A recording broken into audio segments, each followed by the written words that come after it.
In everybody's guitar journey, there comes a point in time, whether it's right off the bat or it's somewhere later along the line, somebody says, you have to learn music theory. And I've always struggled with that statement. I've made videos on it, and I've actually gotten a lot of flack on those very videos because I think the approach is all wrong. I think if you go towards, if you're in your guitar journey and you say, I'm going to learn music theory right now, I think that's a wrong statement. I think you're setting yourself up for something that might not be as fulfilling as you think it is.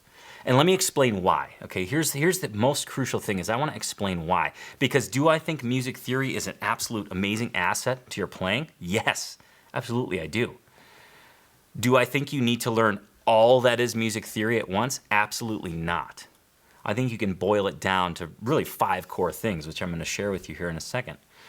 But the problem with trying to go out and learn all things music theory immediately is you may not have the right context to apply to the principles that you're learning. It's kind of like when you get your driver's license. You don't get a car and not drive it because you're learning how to operate the car. You're not looking at wiring diagrams, and you're not looking at how to change the oil. You're not looking at how to change the spark plugs. You're going to drive the car. And when certain problems happen, then you're going to go ahead and be like, oh, gosh, I think my alternator's just funky. I got to change the alternator. Then you're going to learn how to change the alternator.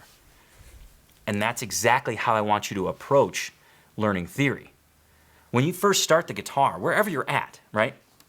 When you first start the guitar, you're very much in this physical, technique-oriented realm. All you want to do is make really cool sounds on the guitar. That's all you want to do. You want somebody to show you something, and you want to replicate it, and you want it to sound just like the record, or just like whomever showed it to you. And that's a beautiful thing. You're not wondering what notes are involved. You're not wondering, gosh, I'm playing this chord, and it sounds so good. I wonder what's involved in the chord. You're not there yet, and that's totally fine. Embrace the feeling of making good sounds, okay? But I want you to imagine yourself on a pendulum, okay? One side of the pendulum is the physical side, that technique, that execution. The other side is the mental side, the why, right? The what's involved, the inner workings of it, okay? And I want you to picture yourself on a pendulum, right? Think of, I've used this parallel before, and I'll use it again because I think it's a great visual. Think of Miley Cyrus's Wrecking Ball video, okay? And Miley Cyrus in the video, she's on a wrecking ball, swinging around, right? Now, I want you to imagine yourself as her. Maybe not wearing the same thing. Preferably not. I wouldn't be. But you can. But you're on this pendulum, okay? And you got your guitar in hand, because you're a guitar geek, of course. And you're swinging back and forth. That's exactly where I want you to be. Because you know what? You're going to be on that physical side of the pendulum. You're going to be on that far end of the spectrum, the physical side, executing things, making sure they sound good, feeling good about your playing. But you know what? You're going to get questions. Why does this sound good? Why, when I play a G, a C, and a D chord, why do they sound good together? Those very questions are going to swing you to the other end of the spectrum. Right? You're gonna ride the wrecking ball across, and you're gonna be on the other side of the spectrum, on the mental side. And you're gonna go learn why a G, C, and D sound together. You're gonna learn, oh, those chords are in the same key. That key has a scale. Holy cow, from that scale, I can actually build those chords. And I can understand why a chord is major. I can understand why a chord is minor. Holy smokes. And you're gonna fill your mind with all that knowledge on that mental side. But that mental side, you're going to reach a kind of a tipping point where you're like, okay, I've got this knowledge. And you're going to swing back to that physical execution, right? That technique end, the physical side of the spectrum, okay? And you're going to take that newfound knowledge and use that in your playing. And then that new playing with that newfound knowledge is going to lead to more questions, and you're going to come back over to that mental side.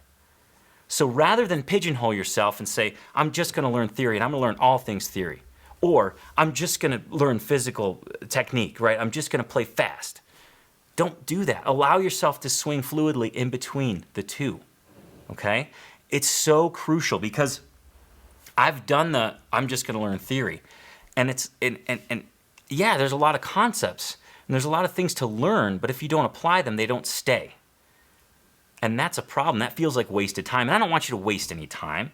In fact, I'm so passionate about this. There's a workshop that I'm going to offer you. Whether you're on the physical side and you're like, you know what, I have those questions. What key is a song in? How do some people learn a song by ear? What the hell's a major scale in the first place? How do I even know what note I'm playing? If you have those questions, chances are you're being pulled towards that mental side. Okay? Or if you're on that mental side and you have those questions and you're struggling to find the answers, I'm actually putting on a workshop on April 23rd. Okay, and it's really important because in this workshop, which is a free workshop, by the way, I should mention that. Absolutely free workshop. It's called the Foundational 5. Okay, it's 5 core concepts that you need to grow to start your musical theory journey. Okay, these are the 5 things that if you boil everything in music theory down, it will always come back to these 5 things. This workshop is focused on these 5 things and it's absolutely free. What are these 5 things? Well, it's the musical alphabet, how to construct a major scale, how to construct a chord matrix, which is a revelation for a ton of players. It sheds a ton of light on everything. Chord tonality, what makes a chord major versus minor and how you can manipulate that and why it's important. And the cage system, specifically taking that knowledge and applying it to the guitar. That's what this workshop focuses on. It's absolutely free, and all you have to do to register for the workshop is go to fretwiz.com. Okay, it's going to put you on the Fretboard Wizard waiting list. Now, this workshop is in conjunction with the launching of the Fretboard Wizard course, which is an awesome course, and I'll get into those details later. But right now, I want you to focus on this workshop. It's April 23rd.